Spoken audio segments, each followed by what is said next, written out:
This video is for A Doll's House.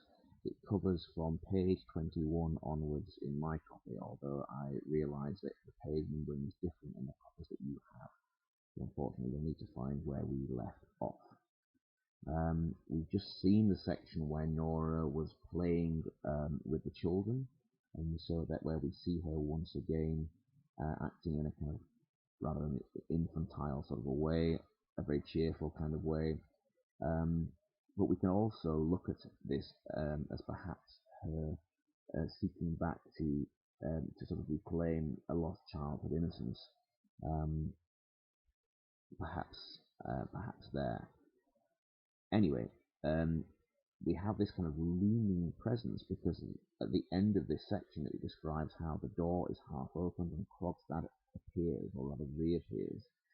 You'll recall that he was in the house earlier speaking to Torvald, and now, having left and having loitered outside, he now comes back in. So it says, the door half opens and Krogstad appears. He waits a little, the game goes on, his serious figure sort of set aside from the fun taking place, and he says, "Excuse me, Mrs. Helmer." Nora, with a stifled cry, turns round and gets up onto her knees, and in symbolism there, on her knees, even though at this stage we don't know what on earth he is there for, there is something almost of begging, of supplication in her pose. And of course, in terms of the proxemics, the way in which she is on her knees before him seems to indicate that in some sense, on some level, she is going to be imploring him. Yet we don't know why. Whether it's going to be connected with what we've earlier found out about Nora and the loan, obviously will remain to be seen. So, he says, "Forgive me, the outer door was ajar. I suppose someone forgot to shut it." Nora rises and says, "My husband is out, Mr. Krogstad." And see the formality, see here her sort of defence, the idea of a man intruding on the kind of family space here, a man who's not a member of the family. So it seems quite controversial, almost dramatic in that sense. The fact that she's rising, see now that him having caught her at this moment of sort of disadvantage, she is now seeking to exert power over him, or at least to balance things up in proxemic terms. They're both then now standing. And he says, "I know that." How sinister that sounds, if we think about that there. The implication that he's come to see her knowing that her husband isn't there. It builds on this idea of him being a sinister presence that we just talked about a moment ago. She says, "What do you want here then?" He says, "A word with you." She says, "With me?" To the children gently. "Go in to nurse." "What? No, the strange man won't do mother any harm. When he has gone, we will have another game." She takes the children into the room on the left and shuts the door after them. "You want to speak to me." Now think about this. First of all, she is described as being to the children, but I think it would be perfectly possible to play this in such a way that Krogstad was well aware of what she was saying and the way that she was characterizing him. And when she talked about this idea of him doing any harm, it's interesting because it's almost like the kind of litotes that we saw from Iago. Do you remember that? Litotes. This idea of a sort of negative suggestion that actually makes us think about something. And here, when she denies that he will do any harm, we have that sense of foreboding. Perhaps in some sense, he will do her harm. So, she shuts away the children. She shuts away, symbolically, the innocence of the play that she was just involved in, and she is left alone with him. And he says, "Yes, I do want to speak to her, that is." She says, "Today, it is not the first of the month yet." First of the month, implication being a day on which you might be repaying debts. And so suddenly we do start to see it's got something to do with the loan. He says, "No, it's Christmas Eve, and it will depend on you what sort of Christmas you will spend." What a menacing tone he has interrupted. And think about the sort of almost the bathos here, how quickly this has descended from the innocence and the happiness of earlier. So Um, it goes on then. She says, "What do you mean? Today it is absolutely impossible for me." And we assume she's going to talk about repayment. But in terms of tension, Ibsen cuts across this here, as Krogstad says, "We won't talk about that till later on. This is something different. I presume you can give me a moment?" Nora says, "Yes, yes, I can, although," and we see her hesitation here, her fear, I think, of Krogstad, in spite of her attempt to stand up and to be equal with him. And so we realise that even though he is her social inferior, he has some kind of hold over her. So it goes on then. He says, "Good. I was in Olson's restaurant and saw your husband going down the street." "Yes, with a lady." "What then? May I inquire if it was a Mrs. Lind?" "It was." "Just arrived in town?" "Yes, today." "She's a great friend of yours, isn't she?" Why, we wonder, does Krogstad A know Mrs. Lind and B have any interest in her? Again, it's another question that we'll find out. Nora says she is, but I don't see. And Krogstad says, "I knew her too, once upon a time." And of course, for us as a reader, when a male character says that he knew a woman in literature, we can perhaps assume that there is some sort of romantic backstory which may or may not emerge, but that's our first thought. Nora replies, "I'm aware of that." Then Krogstad says, "Are you? So you know all about it. I thought as much. Then can I ask you, without beating about the bush, is Mrs. Lind to have a job in the bank?" Of course, referring to the fact that Nora is trying to get her a job because of her financial difficulties through Torvald. And Nora now tries to rather patronise Krogstad and says, "What right have you to question me, Mr. Krogstad? You, one of my husband's subordinates." Now there's a stinging term. And I think there's something unwise here, because if she is in fact in some way indebted to Krogstad, I can't help thinking that patronising him is not the way to proceed. But she goes on, "But since you ask, you shall know. Yes, Mrs. Lind is to have a job, and it was I who pleaded her cause, Mr. Krogstad. Let me tell you that." Krogstad says, "I was right in what I thought then." And Nora, walking up and down the stage. Now I think with Nora, with her character, when she moves in this way, and when it's noted in the stage direction, it's always significant. Um, if we think back, for example, to earlier on when there's a section where she moves towards the stove and Torvald follows her, we see it again here, evidence of her growing discomfort, her growing feelings of nervousness, of threat from him. And so it says, "Sometimes one has a tiny little bit of influence, I should hope. Because one is a woman, it does not necessarily follow that. When anyone is in a subordinate position, Mr. Krogstad, they should really be careful to avoid offending anyone who." And we see now that she continues to try to patronise him. But I think the hesitation there, the repeated sort of stuttering almost on the who, demonstrates that she is now increasingly nervous. She's increasingly aware that she's in a difficult position. Krogstad says, "Who has influence?" And Nora says, "Exactly." And it says that he changes his tone. "Mrs. Helmer, you will kindly use your influence on my behalf." Nora says, "What do you mean?" And Krogstad says, "You will see kindly that I'm to be allowed to keep my subordinate position in the bank." And Nora says, "What do you mean by that? Who proposes to take your post away from you?" "Oh, there is no necessity to keep up the pretence of ignorance. I can quite understand that your friend is not very anxious to expose herself to the chance of rubbing shoulders with me, and I quite understand, too, whom I have to thank for being turned off, and then off in this context meaning being sacked." And so we start to realise then that actually Mrs. Lind is to have a job, and the implication is that Krogstad is to be sacked, perhaps even to create a vacancy for her. And so we then start to get a sense of his resentment. Nora says, "But I assure you," and Krogstad says, "Very likely, but, to come to the point, the time has come when I should advise you to use your influence to prevent that." And Nora now, rather foolishly, says, "But Mr. Krogstad, I have no influence," having just, of course, boasted to him that she does.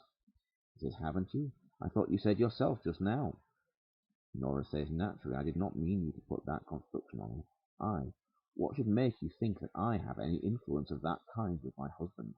And so she now goes from this boasting to trying to protest, if you like, that because of her status as a woman, she has nothing that she can do. And he says, "Oh, I have known your husband from our student days. I don't suppose he's any more unassailable than other husbands, as in any more invulnerable to female persuasion." And Nora says, "If you speak slightingly of my husband, I shall turn you out of the house." He says, "You are bold, Mrs. Helmer," which is quite a dramatic insult for a woman at this time, if you think about the submissive expectations that society would have placed on them. And she says, "I am not afraid of you any longer.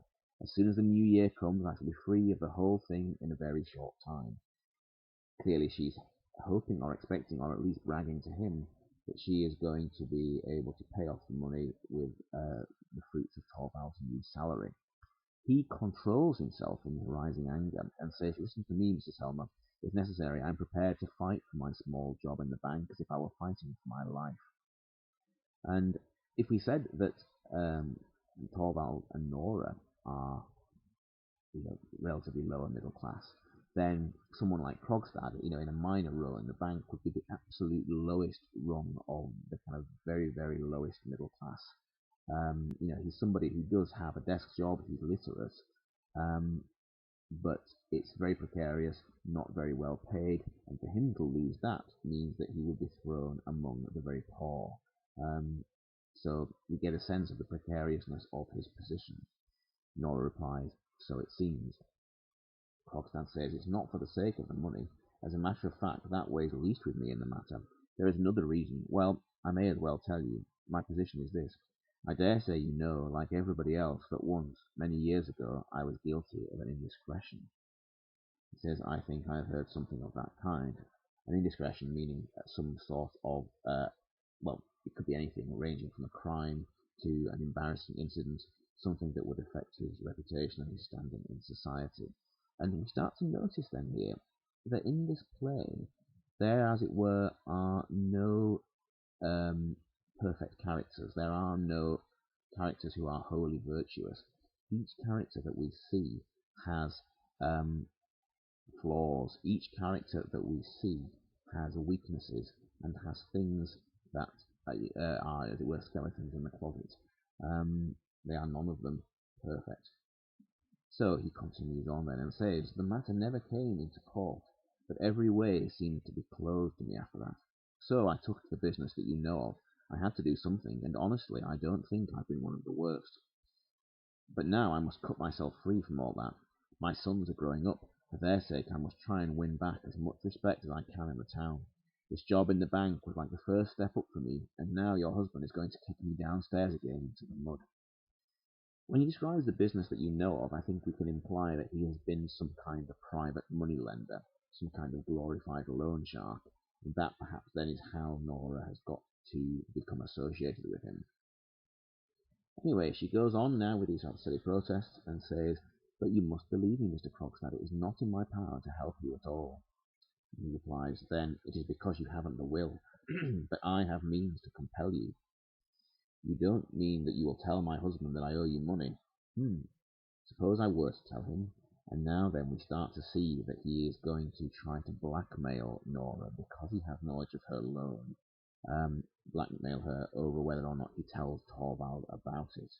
And we can imagine, of course, how that would be an assault on Torvald's feeling of his own superiority, of his own security. This idea that his wife has been doing things like that that are socially unacceptable. Doing them at all, but without his knowledge, even worse.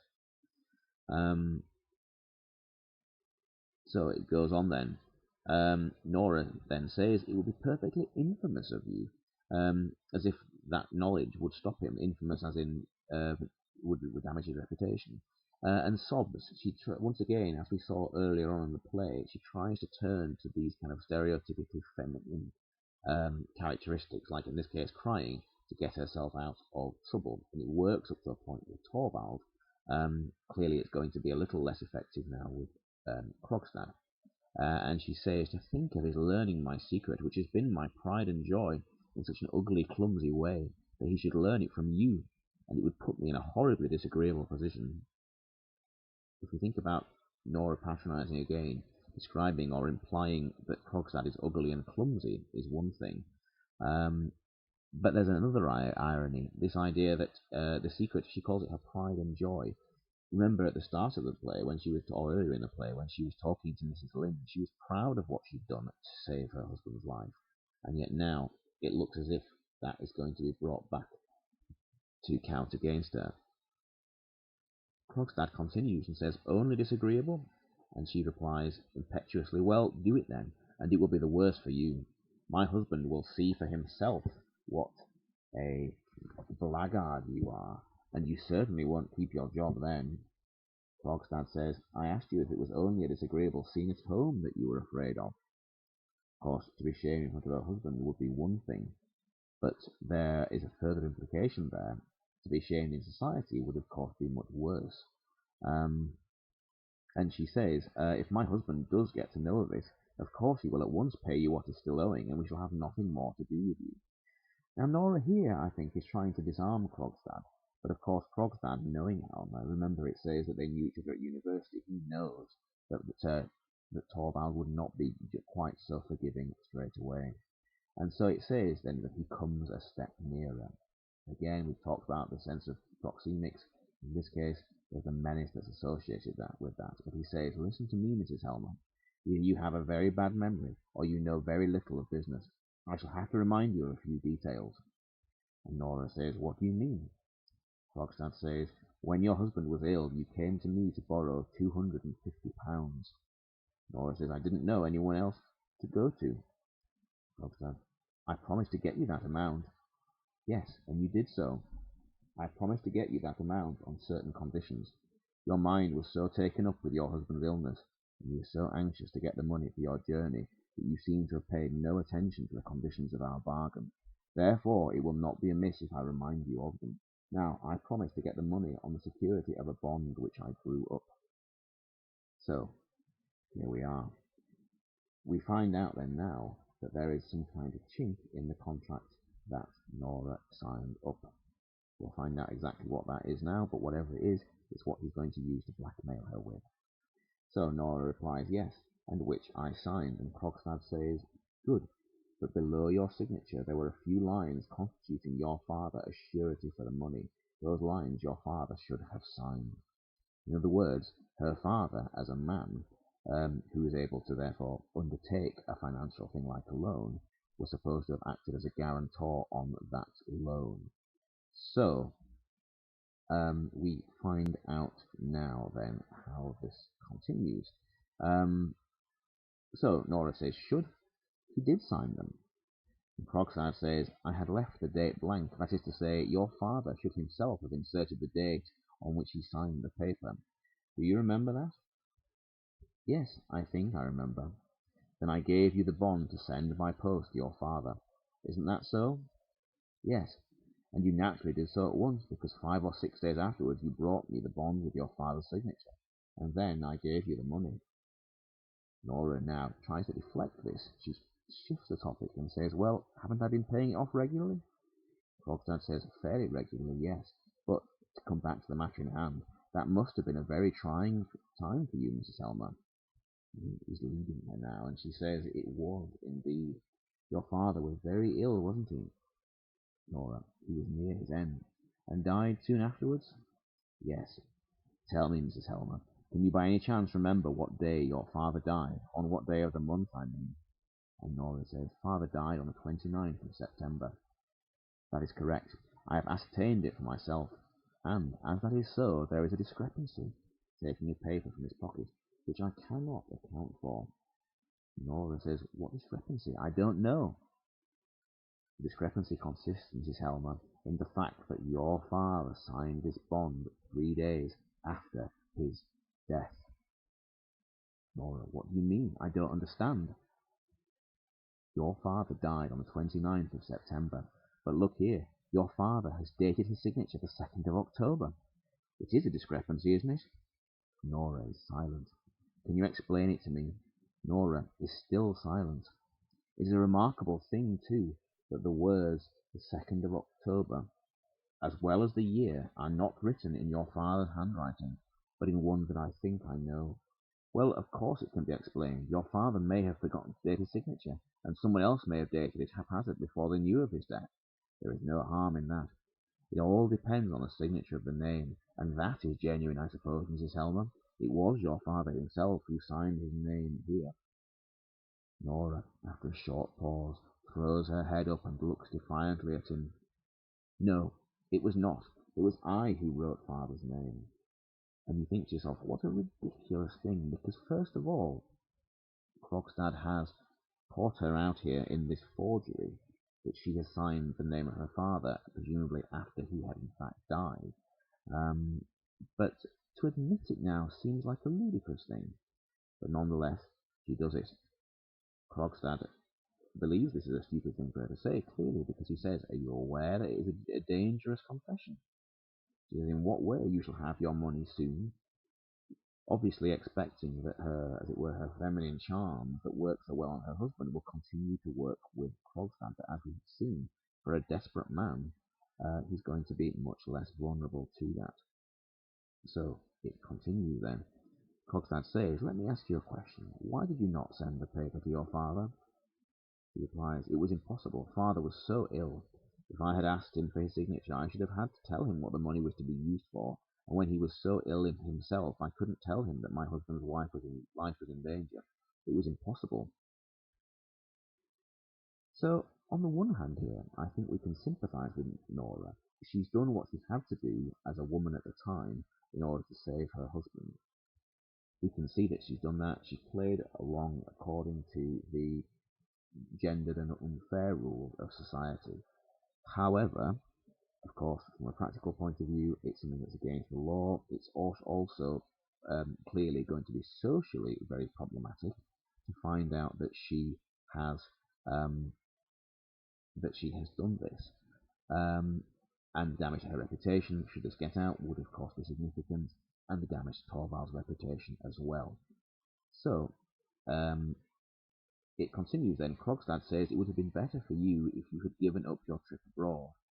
And Nora says, "No, that was impossible. The trip was to save my husband's life. I couldn't give that up." And again, I suppose in a sense now, we get an idea, don't we, of the scale of the dilemma that Nora actually had. The feeling that she had no choice but to save Torvald by any means that she could, and we can admire her for that, even though society clearly would not be so sympathetic. Krogstad says, "But did it never occur to you that you were committing a fraud on me?" Now, he's being rather unfair here in a sense, not in a literal terms, because clearly she has committed this fraud, but as long as she pays off the money, then you could argue that it's a perfectly victimless crime. However, he now has this that he's going to use as leverage to try and blackmail her to get him to get Torvald to keep his job in the bank. So that's really what it is. It's not about the money as such, it's about his job, but also about his position in society. Society stigmatizes him because of that indiscretion that it mentions that he made earlier, and yet Nora, who has committed fraud, expects to get away with it without consequences. So, Nora continues, "I couldn't take all that into account. I didn't trouble myself about you at all. I couldn't bear you because you put so many heartless difficulties in my way, although you knew what a dangerous condition my husband was in." She tries to deflect the blame now, and she does it on what we might call stereotypically feminine terms. The fact that she talks about feelings, emotions, as if somehow these practicalities of business were something that she shouldn't have had to deal with. But Krogstad doesn't show any remorse and says, "Mrs. Helmer, you evidently do not realise clearly what it is that you have been guilty of, but I can assure you that my one false step which lost me or my reputation was nothing more or nothing worse than what you have done." And here we see then the line between them is drawn. Nora replies, You asked me to believe that you were brave enough to run a risk to save your wife's life." He says, "Law cares nothing about motives." And she says, "Then it must be a very foolish law." Foolish or not, it is a law by which you will be judged if I produce this paper in court. See how his threat continues. Nora says, I don't believe it. Is a daughter not to be allowed to spare her dying father anxiety and care? Is a wife not to be allowed to save her husband's life? I don't know much that, about law, but I am certain there must be law permitting such things as that. Have you no knowledge of such laws? You who are a lawyer? You must be a very poor lawyer, Mr. Krogstad. Again, insulting him in the situation doesn't seem like the best approach to take. He goes on then, maybe, but matters of business, such business as you and I have had together. You think I don't understand that? Very well, do as you please, but let me tell you this. If I lose my position a second time, you shall lose yours with me. He bows and goes out into the hall. He appears buried in thought for a short time, then tosses her head as if trying to restore confidence in herself and say some nonsense. Trying to frighten me like that. I am not as silly as he thinks. See the echo there of that earlier line of hers to Mrs. Lynde, Nora, Nora, is not so silly as you think. And yet the reality of it is, you could argue that she has been so, although I think the debate over her motives is powerful enough. Does she do it out of kindness and love for her husband? Does she play society the best way that she can because society discriminates against her as a woman? You could make a strong case, I think, to argue that.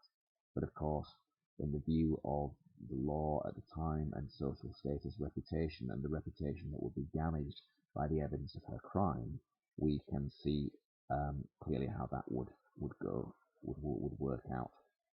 So there's a stage direction then, and it says that she begins to busy herself putting the children's things in order. Notice then how symbolically she's trying to tidy up the mess, as if that can compensate for the position that she has got herself into. She has one final remark and says, and yet, no, it's impossible. I did it for love's sake. We said that it's entirely sympathetic that she may have taken these actions. However, there is one final view. When we say that it's for love's sake, can we view her as kind of romantically naive? It's one final possible view of the character of Nora. But that ends that section on the play.